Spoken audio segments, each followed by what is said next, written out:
আমি রাব্বি চলে আসলাম আজ নতুন একটা সফলতার গল্প নিয়ে। একসময় গ্রামের সবার হাসির পাত্র ছিলেন তাজু ভাই।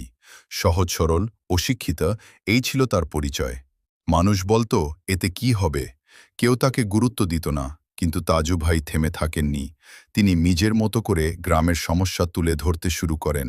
কখনো রাস্তার দুরবস্থা, কখনো মানুষের কষ্ট। ঠিক একজন সাংবাদিকের মতো, কিন্তু তিনি সাংবাদিক নন। মোবাইল হাতে, সৎ ইচ্ছা নিয়ে তিনি বলতেন মানুষের কথা, মানুষের জন্য।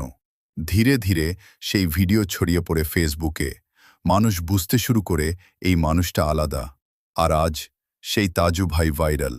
এখন পরিস্থিতি পুরো উল্টো। টিভি চ্যানেলের সাংবাদিকরাই এখন তার পিছু পিছু ঘুরছে, তাকে নিয়ে ভিডিও করতে, তার গল্প সবার সামনে তুলে ধরতে। মনিটাইজেশন পেয়েছেন, আর সেই কারণেই আজ ব্যাংকে গিয়েছেন একটি ব্যাংক অ্যাকাউন্ট খুলতে। যে মানুষটাকে একসময় সবাই অবহেলা করত, আজ তাকেই সবাই সম্মান করছে।